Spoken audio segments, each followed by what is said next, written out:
नमस्कार दोस्तों, आपका स्वागत है एक बार फिर डॉक्टर निगम होम्योपैथी चैनल में। आज हम लोग बात करेंगे सोराइसिस के बारे में।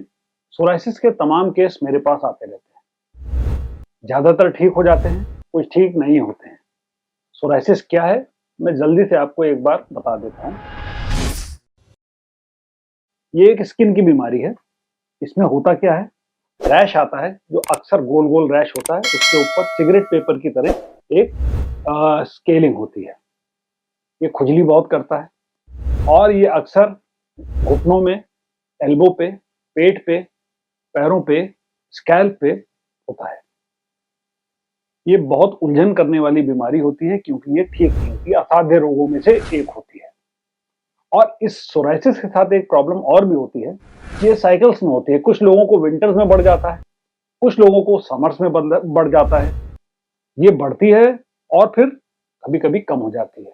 जड़ से ये अक्सर नहीं जाती है। होम्योपैथी इसका बहुत लॉन्ग लास्टिंग रिलीफ देती है।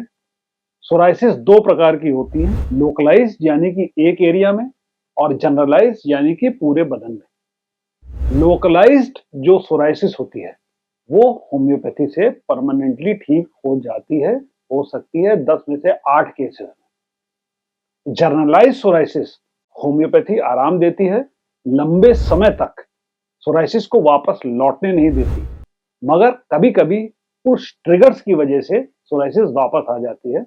जैसे कि जेनेटिक प्रीडिस्पोजिशन हो, जैसे कि इन्फेक्शन की वजह से आ जाना, जैसे कि कुछ दवाएं जो कि सोराइसिस को फ्लेयर अप कर दें। तो अगर ऐसा हो जाता है तो सोराइसिस डिफ्यूजा के केसेस को सोराइसिस बढ़ने लग जाती है। उनको एक बार फिर से अपने होम्योपैथ के पास जाना पड़ता है। मैं आपको सोराइसिस का एक केस दिखाता हूं जो हाल ही में मुझसे ठीक हुआ। ये डिफ्यूज सोराइसिस का केस सबसे एंड में मैं दिखाऊंगा। पहले मैं लोकलाइज सोराइसिस दिखाता हूं जो कि पैर के तलवों में थी और इसको ठीक होने में लगभग 9 महीने लगे। एक और लोकलाइज सोराइसिस का केस दिखाता हूं। ये सज्जन वृद्ध सज्जन है। इनके पूरे सीने में एक बड़ा सा सोराइसिस का पैच फैला हुआ था। ये ठीक नहीं हो रहा था और इनको साल भर दवा लेने के बाद ये सोराइसिस पूरी तरीके से ठीक हो गई। इनका टेम्परामेंट आर्सेनिक एल्बम का था, यानी कि ये बहुत सफाई पसंद, एम्बिशियस, गो गेटर व्यक्ति थे और हैं। इनको जिस दवा से आराम मिला वो थी कालियार्स। लेकिन कालियार्स देने के बाद अगर आप गौर से देखेंगे इनकी पुरानी फोटो में तो एक मसा दिखाई देगा।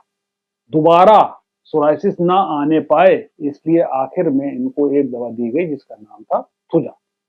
सो होम्योपैथी में दवा जब हम लोग देते हैं तो पहले एक्यूट स्किन की प्रॉब्लम को सॉल्व करते हैं।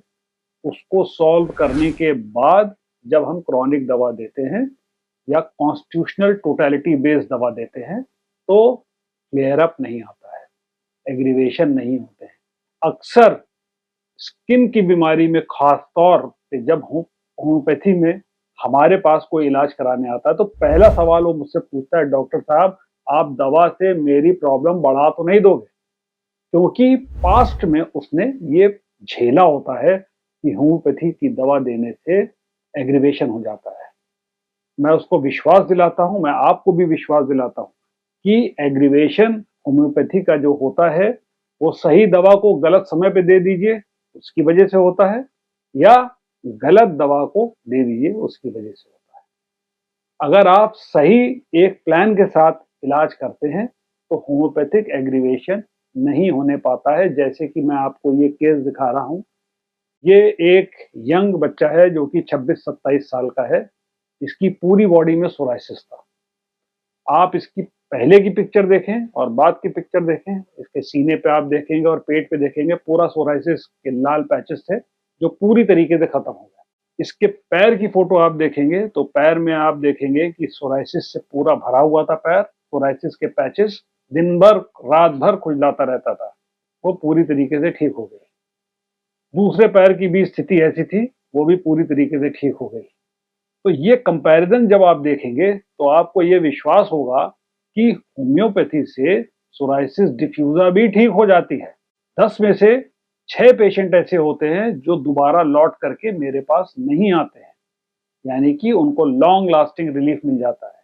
4 ऐसे भी होते हैं जिनको किन्हीं ट्रिगर्स की वजह से सोराइसिस दोबारा बढ़ने लग जाती है, उनका फिर से इलाज करना पड़ता है। सोराइसिस को ठीक करना एक मुश्किल काम ज़रूर है, मगर असंभव नहीं है। इसी ख्याल के साथ आज की टॉक को हम यहीं रोकते हैं। धन्यवाद।